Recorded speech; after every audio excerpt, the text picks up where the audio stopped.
Hello everyone, this is Javelin from English Tutor Hub and welcome back to my channel. Well, this week's focus, we are gonna look at a series of videos about reading short stories and quiz. And this is quiz 3. I want you to go along with me as I read the short story and answer the comprehension questions that follow. So let's get started. The Skeleton Key by Kelly Hasway. Eric rang his grandparents' doorbell and silently wished the next 4 hours would go by quickly. He didn't want to give up his entire Saturday afternoon at his grandparents' house where there were no kids in the neighborhood.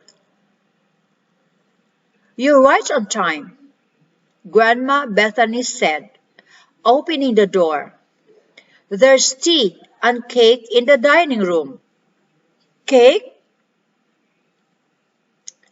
At least the first 10 minutes would go by quickly.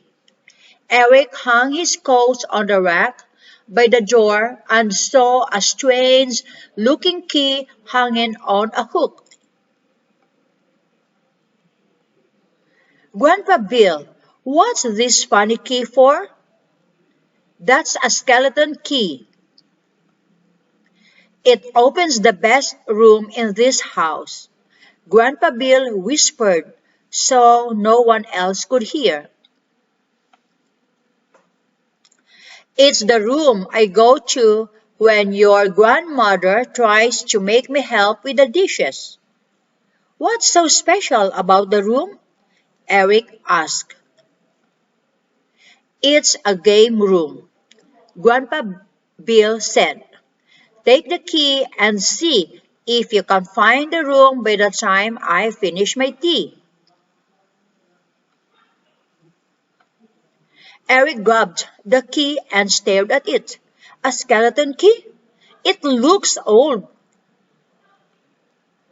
Eric decided the oldest things in the house were probably upstairs in the walk-up attic.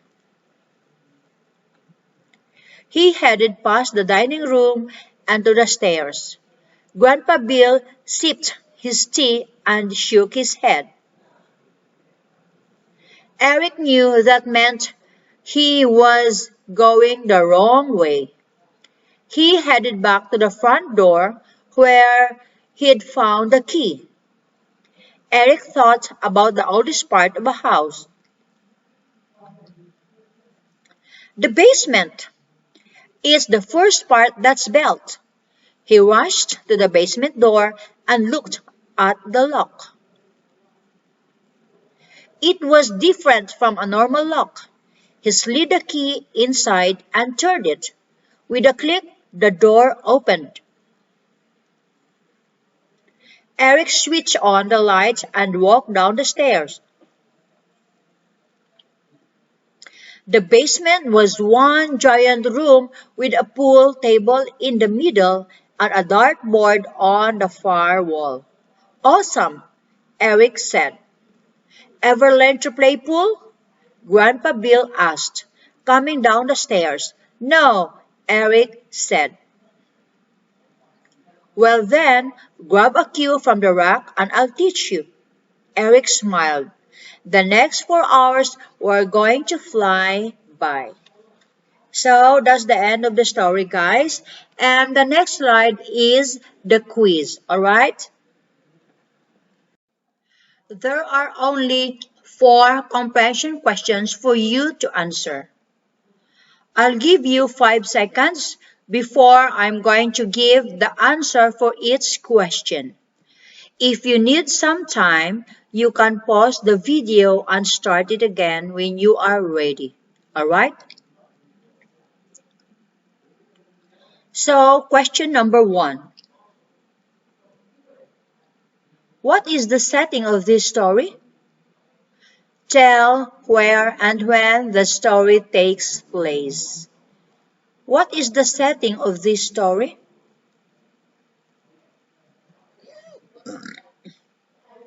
Answer. This story takes place at Eric's grandparents' house on a Saturday afternoon. This story takes place at Eric's grandparents' house on a Saturday afternoon. Question 2. Why didn't Eric want to visit his grandparents' house at the beginning of the story? Why didn't Eric want to visit his grandparents' house at the beginning of the story?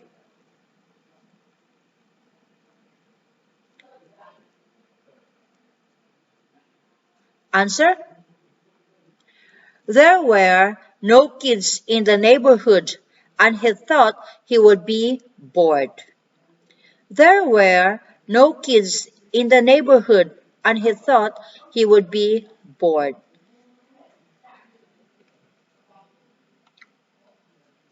Question 3. Grandpa told Eric that the skeleton key opened. Grandpa told Eric that the skeleton key opened A. A trunk with secrets, B. The basement door, C. The attic door, D. A game room.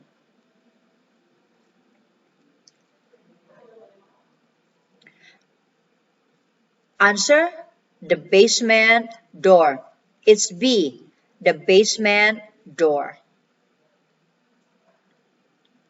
Question number 4, the last question.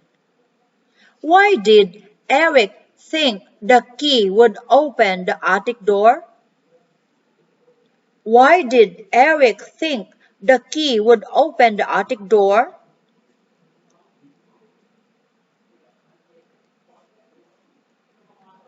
Answer.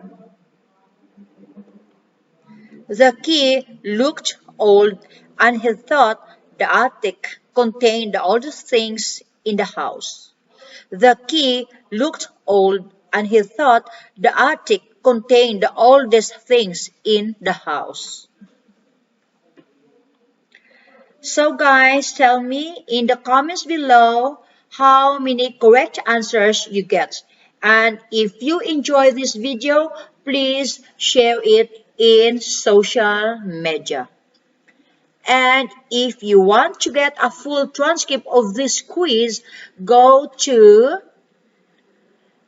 englishtutorhub.com to get a full transcript of this lesson, and there are many other useful stuff that you might be interested in.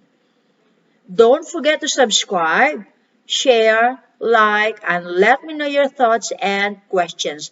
Love to hear from you. Thank you very much.